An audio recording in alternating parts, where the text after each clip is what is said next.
तो बस एक ब्लूटूथ लगा लिया, पढ़ाने जा रहे हैं तो रास्ते में ब्लूटूथ लगा हुआ है कान में, खाना बना रहे हैं तो कान में ब्लूटूथ लगा रहा है, बर्तन धुल रहे हैं तो कान में ब्लूटूथ लगा हुआ है। तो ये चीज़ें मैंने सिर्फ इस तरीके से पढ़ाई की, और कोई मैं पढ़ाई करने के लिए मेरे पास टाइम नहीं बचता था, क्योंकि मैं कॉलेज गया, कॉलेज के बाद आकर के बच्चों को ट्यूशन देना, तो कोई एक्स्ट्रा टाइम बचता ही नहीं था। जब मैं खाना बनाता था, बर्तन धुलता था, झाड़ू लगाना, ये सब काम करने पर ही क्या करता था, ब्लूटूथ लगा लिया और अपना जो है कोई क्लास चला ली, तो वो सुनता रहता था। कभी थोड़ा बहुत टाइम बचा हो तो मैथ में थोड़ी बहुत प्रैक्टिस कर ली हो, वरना नहीं कर पाता था क्योंकि टाइम ही नहीं बचता था। गुड इवनिंग फ्रेंड्स, मैं राजवीर सर आप सभी का अपने चैनल फ्यूचर क्लासेस में बहुत बहुत स्वागत करता हूं।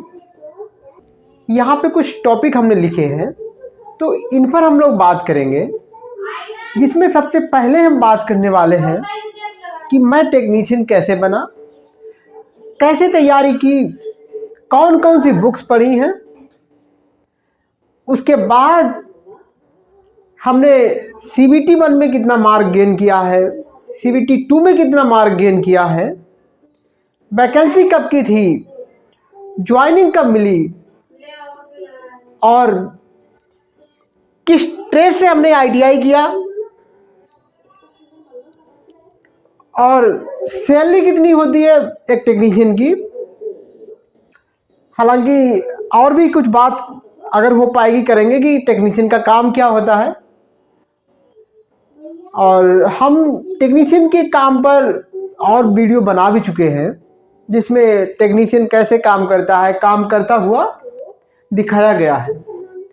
तो आपने अगर वो वीडियो नहीं देखा तो आप वो वीडियो भी जा करके देख सकते हैं।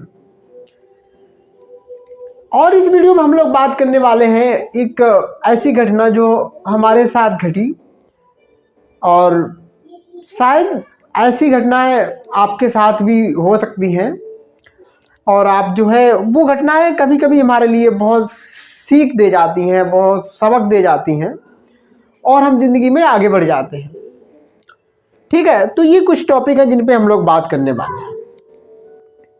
तो सबसे पहले मैंने कहा कि मैं टेक्नीशियन कैसे बना।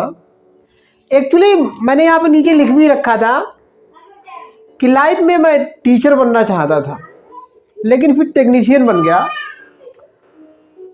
एक्चुअली क्या था कि देखिए, टीचिंग भी अपने आप में बहुत अच्छी चीज़ है, पर क्या हुआ, मैं टीचिंग के लिए कॉलेज पढ़ाने लगा था, उसके बाद कोचिंग भी बच्चों को कराने लगा था।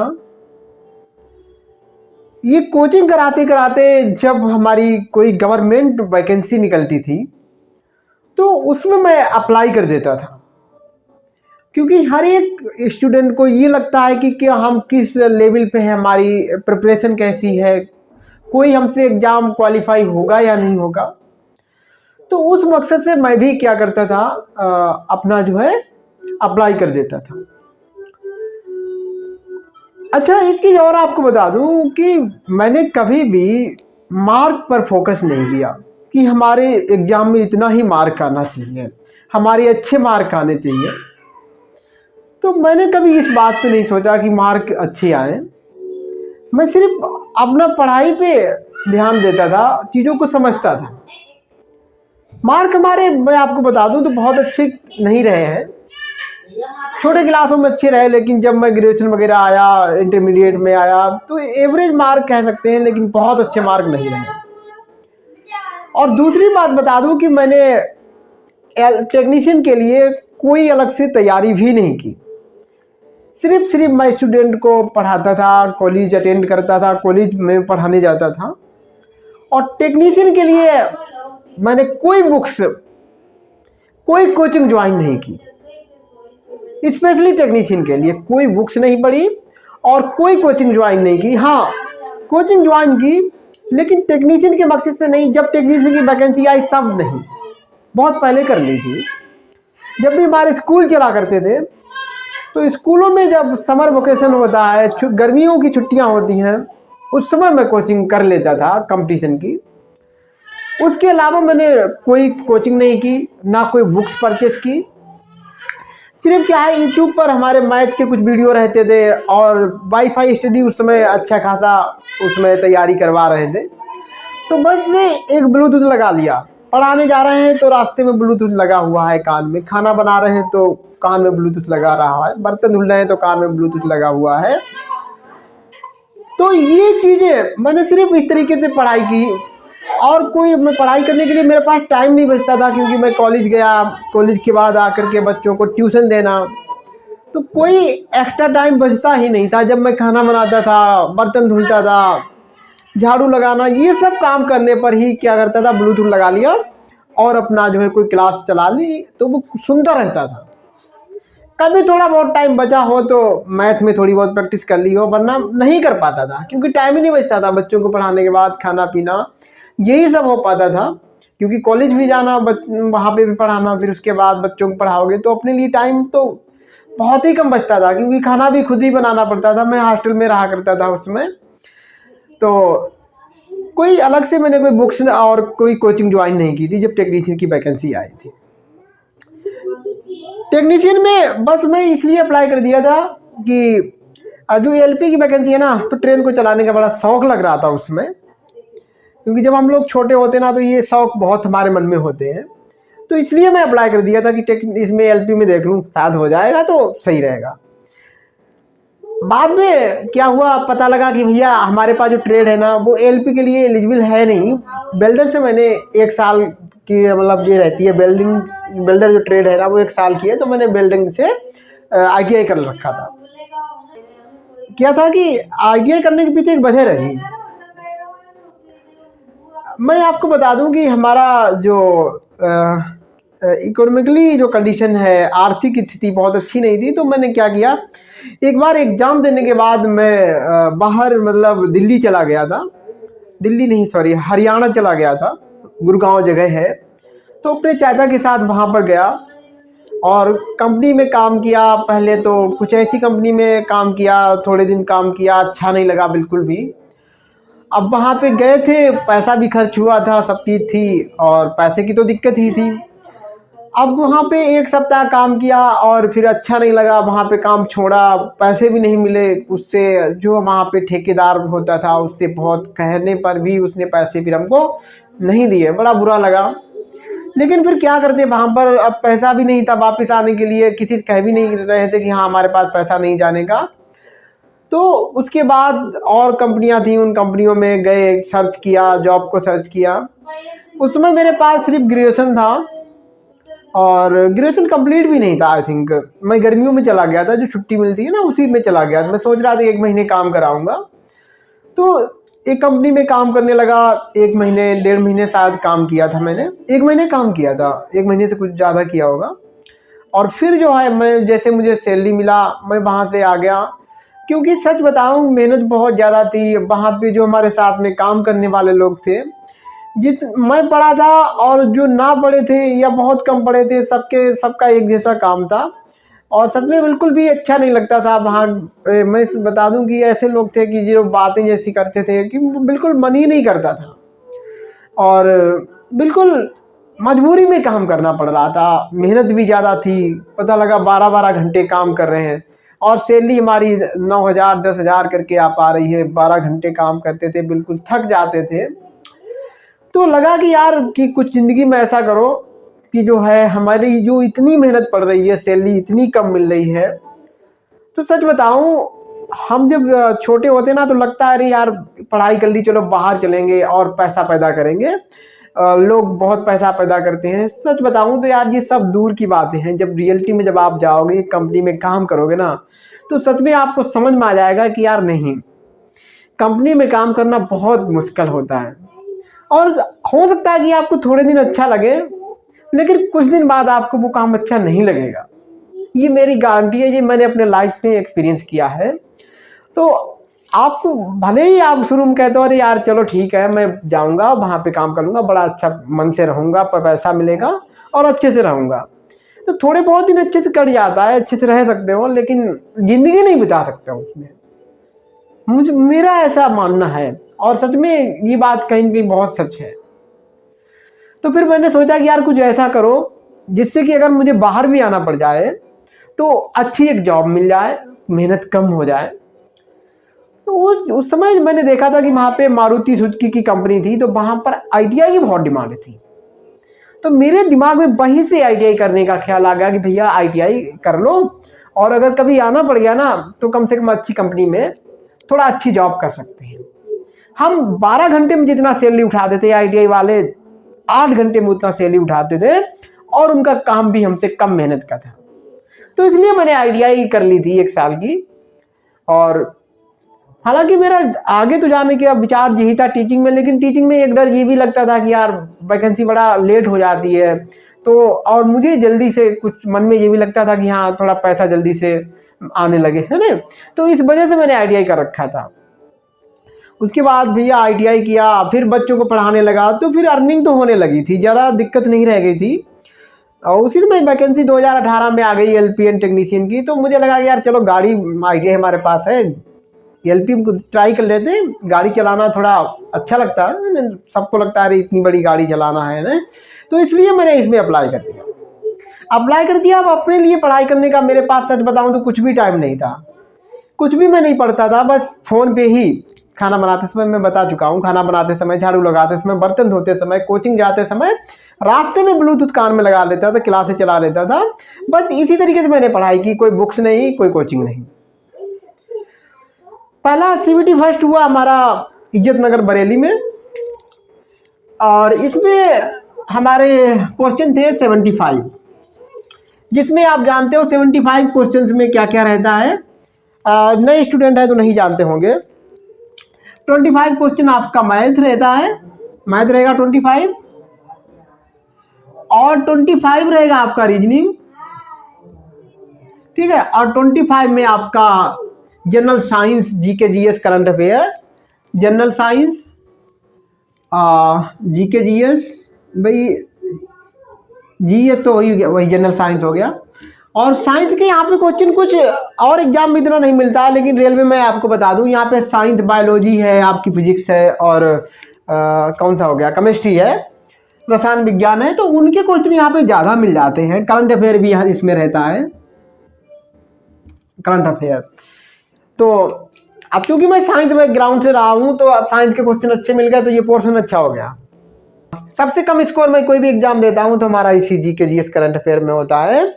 और क्योंकि रेलवे में क्या है ना, साइंस के क्वेश्चन अच्छे मिल जाते हैं, तो बहुत अच्छा, एक क्वेश्चन भी गलत नहीं गया था मेरा इसमें साइंस का, तो ये अच्छा हो गया था। और मैथ रीजनिंग भी एवरेज हो गया, बहुत ज़्यादा नहीं। में मेरा जो मार्क आया था 45। CBT फर्स्ट में कितना मार्क आया था, 45 आफ्टर नॉर्मलाइजेशन, ठीक है। वैसे 39 कितना था, 39 था CBT फर्स्ट में। ये रियलिटी है, और सच में लोग रियलिटी बहुत कम बताते हैं। उसके बाद नॉर्मलाइजेशन होता है तो 45 हो गया, CBT फर्स्ट क्वालिफाई हो गया। अब बात रह गई थी CBT 2 की। मुझे नहीं, अभी भी नहीं पता था कि मैं LP बनूंगा या टेक्नीशियन बनूंगा। मुझे ये नहीं पता था कि LP में मैं एप्लीकेबल हूँ या भी नहीं। थोड़ा सा जब ये एग्ज़ाम क्वालिफाई हुआ तो मन किया चलो ठीक है, और थोड़ा मेहनत कर ले।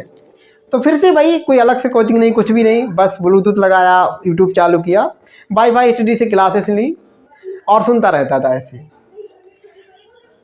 कुछ समय बाद CBT 2 की डेट आ गई, और CBT 2 हमारा हुआ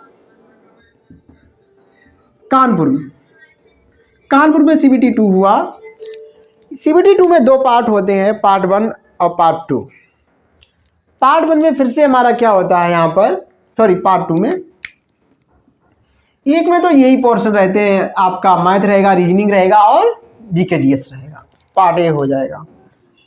तो पार्ट A जो है वो सेम रहता है CBT फर्स्ट के, और पार्ट B जो रहता है आपका, पार्ट B, इसके जो मार्क होते हैं पार्ट A के, वो आपकी कट ऑफ को मतलब डिसाइड करते हैं, कट ऑफ को। और जो CBT फर्स्ट है ना, ये सिर्फ क्वालिफाइंग नेचर का होता है, इसे क्वालिफाई करोगे तभी आप CBT 2 में पहुंचोगे, ये भी ध्यान रखना आपको। CBT 2 में जो पार्ट A है, यही हमारा स्कोरिंग पार्ट होता है। इसमें जितने मार्क आएंगे उसी से आपकी कट ऑफ बनेगी। और CBT जो पार्ट बी है ये क्वालिफाइंग नेचर का अध्ययन होता है, इसमें भी सिर्फ आपको पास होना होता है, इसके मार्क हमारे मेरिट में नहीं आते, कट ऑफ में नहीं आते हैं। पर अगर आपने पार्ट बी को क्वालिफाई नहीं किया तो आपका पार्ट बी चाहे जितना भी अच्छा हो वो चेक ही नहीं किया जाएगा। तो ये भी समझ लो कि पार्ट बी को हमें क्वालिफाई ही करना है। अब पार्ट बी में आता क्या है, पार्ट बी में आपका रहेगा आपने जिस ट्रेड से ITI किया हो, एक तो वो मतलब आपके पास यहाँ पे चॉइस होती हैं। आप ITI वाली जो है जैसे वेल्डिंग है तो वेल्डिंग को आप जब फॉर्म अप्लाई करोगे ना तो वहीं पे सेलेक्ट करना होगा कि पार्ट बी आप किस सब्जेक्ट से देना चाहते हैं। आपके पास डिप्लोमा है, इलेक्ट्रीशियन है, आप इलेक्ट्रॉनिक्स से किए हुए हैं, आप मैकेनिकल से किए हुए हैं, तो वो ट्रेड आप ब्रांच आप जो है सेलेक्ट कर लेंगे जब आपका नोटिफिकेशन आएगा, जब आप फॉर्म का अप्लाई करेंगे तब। आप PCM भी सेलेक्ट कर सकते हो, आपका इंटर में फिजिक्स केमिस्ट्री मैथ रहा है तो आप PCM फिजिक्स केमिस्ट्री मैथ को भी सेलेक्ट कर सकते हो। तो जो पार्ट बी है उसमें फिजिक्स केमिस्ट्री मैथ के ही क्वेश्चन आएंगे। और चूंकि मैं साइंस बैकग्राउंड से रहा हूँ तो मैंने पार्ट बी में जो है साइंस को सेलेक्ट किया था, जिसमें फिजिक्स केमिस्ट्री मैथ आया हुआ था और बढ़िया से क्वालिफाई हो गया, मस्त होके मैंने पेपर दिया। पहले पार्ट ए होता है, पार्ट ए को किया, पार्ट ए अपने आप सबमिट होता है, पार्ट बी चालू हो जाता है। रिलैक्स होकर के बिल्कुल पार्ट बी दिया। तो मुझे पता था कि यार इसमें बस पास ही होना है और साइंस मैथ आना ही है जो मैं कर सकता हूँ। डर था पार्ट ए का, लेकिन फिर से क्या हुआ, रिजल्ट आया और पार्ट बी में भी नाम आ गया। तो मार्क आ गए हमारे 59। अब इसके बाद पता लगा कि हाँ तीसरा जो हमारा होता है साइको टेस्ट होता है, साइको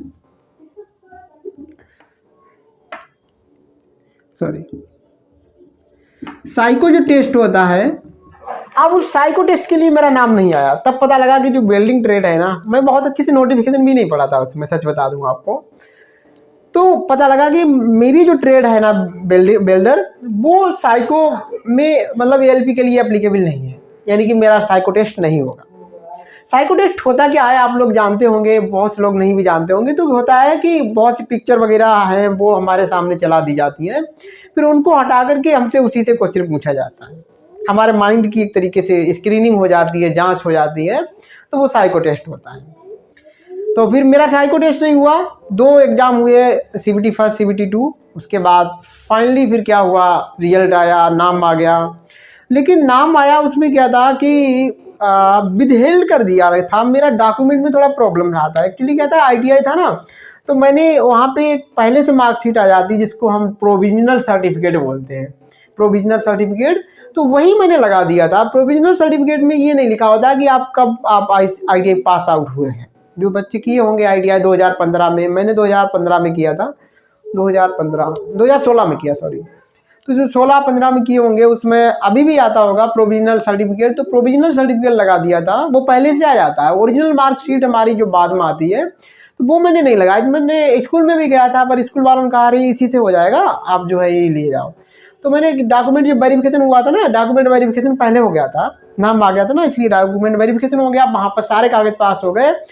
लेकिन बाद में क्या हुआ कि बोर्ड से एक नोट मतलब हमारी लिस्ट निकली, उसमें मेरा नाम आया था विदहेल्ड कैंडिडेट, मतलब जिनको हेल्ड कर दिया जाता है, रोक दिया जाता है। तो विदहेल्ड इसलिए कर दिया था कि वो जो हमारी जो मार्कशीट गई थी वहाँ पर, उसकी फ़ोटो कापी जो गई थी, तो उसमें पास आउट की डेट नहीं, पासिंग डेट नहीं लिखी थी कि कब हम पास आउट हुए थे। तो उसने यही रीज़न दिया था। तो फिर मैंने क्या किया, चलो चलते हैं बोर्ड में। स्कूल से मैंने वो डॉक्यूमेंट निकलवाया, मतलब मार्कशीट निकलवाई और उसको फिर मैं लेकर के गया। स्कूल में गया लेकिन स्कूल से फिर भी नहीं निकली। वो लोग चलाते रहे, कह रहा कि अभी निकल नहीं रही, आप ऐसा करो बाहर से निकलवा लो कंप्यूटर से कहीं से भी, तो वो लॉगिन करके निकाल देंगे। तो भैया फिर मैंने ऐसे किया, बाहर से मैंने निकलवाई।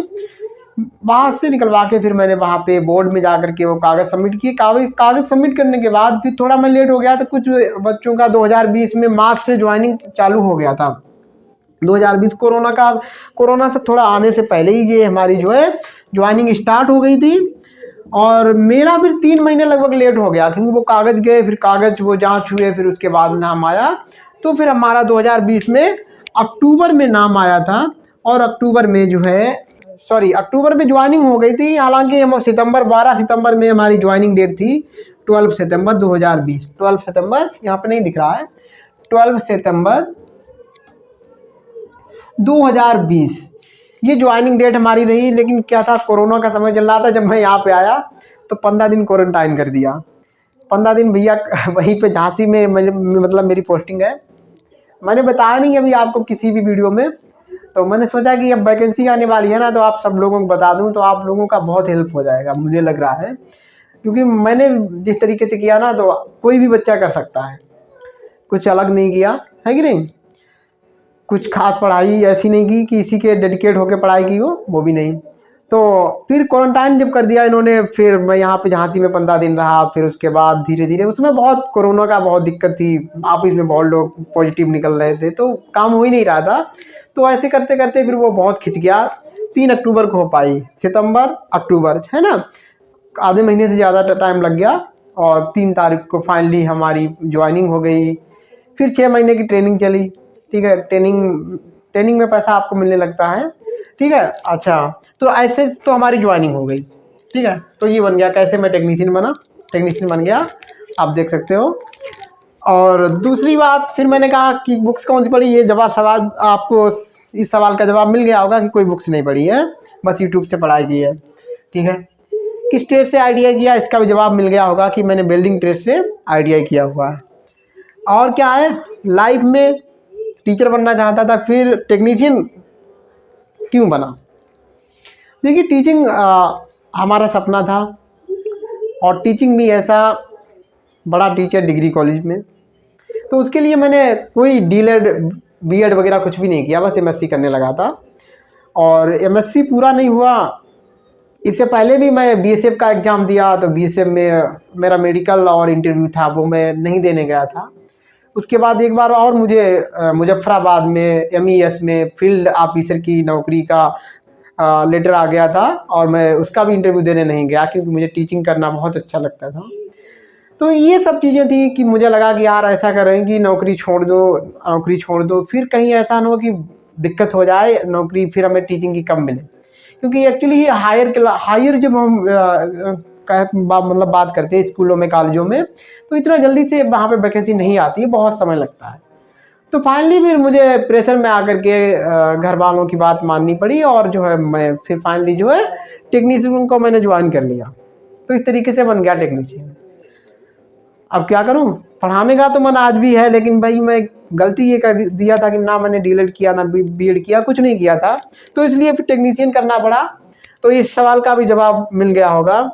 और घटना क्या थी, घटना यही थी कि मैं जब पैसे पैदा करने के लिए बाहर गया था ना, तो मुझे असलियत पता लग गई थी कि यार आप बीए बीएससी चाहे जितना कर लो ना, कंपनी में जाओगे तो भैया बहुत रोना है, बहुत बुरा लगता है यार कि पढ़ाई इतना किए हैं, लेकिन काम ऐसा मिल रहा है, सैलरी ऐसी मिल रही है, 12-12 घंटे नौकरी करनी पड़ रही है, तो बहुत बुरा लगता है। फिर यही लगता है कि यार या तो आईटीआई कर लो या पॉलिटेक्निक कर लो, तो कम से कम ऐसा है कि हम जो हमारे पास हुनर है ना, तो हुनर के अकॉर्डिंग हमको काम मिल जाएगा, सैलरी अच्छी मिल जाएगी, 8 घंटे ड्यूटी मिल जाएगी।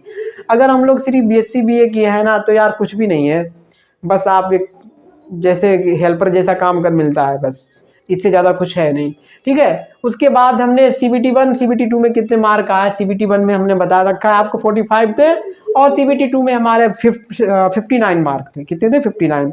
और कट ऑफ कितना गया था, एक बिल्डर का कट ऑफ यार बहुत कम था, उसमें 45 के आसपास था, ओबीसी का, तो बहुत कट ऑफ कम था। तो मैं कहता हूँ कि देखो, आपकी टेक्नीशियन की वैकेंसी आने वाली है, एलपी की वैकेंसी आने वाली है, तो जिस स्टूडेंट के पास आइडिया है भैया पढ़ाई करते रहो, बिल्कुल डरने की बात नहीं है। आप अभी थोड़ी पढ़ाई करते रहो ना, तो आपको कोई नहीं रोक पाएगा आप टेक्नीशियन और एलपी बनने में, ठीक है। ये 2 पोस्ट बहुत अच्छी हैं, जिनमें हम लोग आईटीआई वाले, डिप्लोमा वाले और बीटेक वाले आ सकते हैं बड़ी आसानी से। और कोई यहाँ पे कुछ मैंने लिखा हो ना बताया हो, ऐसा कुछ है यहाँ पे। हाँ, सैलरी कितनी मिलती है, तो सैलरी के लिए मैं अलग से वीडियो बनाया हूँ, फिर भी मैं बता दूँ यहाँ पे। आपकी ज्वाइनिंग में जो सैलरी रहती है ना, वो 29-30 हज़ार के आसपास रहती है, 29-30 हज़ार के आसपास रहती है। आफ्टर ज्वाइनिंग आपकी सैलरी जो है फर्स्ट ईयर में रहती है 33 से लेकर 35 तक, आपकी 36 तक पहुँचती रहती है, ठीक है। और 2 साल बाद आपकी सैलरी है 40 क्रॉस हो जाती है, 45-50 के आसपास पहुँच जाती है, 50 हज़ार के आसपास बनती है। तो इसमें प्रमोशन बहुत जल्दी होते हैं ना, तो सैलरी बहुत जल्दी बढ़ती रहती है। तो ये यहाँ पे प्लस पॉइंट है आपका टेक्नीशियन होने का। अब इसका ड्यूटी आवर कितना होता है, क्या क्या काम करने पड़ते हैं, मैं एक बार फिर से जो है वीडियो लेकर के आऊँगा कि वर्कशॉप में काम क्या रहता है और स्टेशन पे काम कितना रहता है, ड्यूटी कितनी रहती है। तो अगर वीडियो अच्छा लगा हो प्लीज़ लाइक ज़रूर कर देना, और आपके जो दोस्त है ना जिनको आप चाहते हो ना उनके पास शेयर कर देना, जिससे कि उनको भी मोटिवेशन मिल सके और वो भी एक दिन टेक्नीशियन या एलपी बन सके। और फिर हम लोग मुलाकात करेंगे, ठीक है। और वीडियो अच्छा लगा तो प्लीज़ शेयर कर देना, लाइक कर देना और चैनल को सब्सक्राइब कर देना, क्योंकि अब मैं ऐसे वीडियो लाता रहूँगा, क्योंकि टेक्नीशियन की वैकेंसी आने वाली है ना। तो मैं चाहता हूँ कि यार हमारा भी कोई यार दोस्त भाई, हमारा स्टूडेंट पढ़ाया हुआ, वो भी हमारी जगह पे हो और मुझे भी अच्छा लगे, ठीक है। दिल से धन्यवाद, मिलते हैं नेक्स्ट वीडियो में, बाय बाय।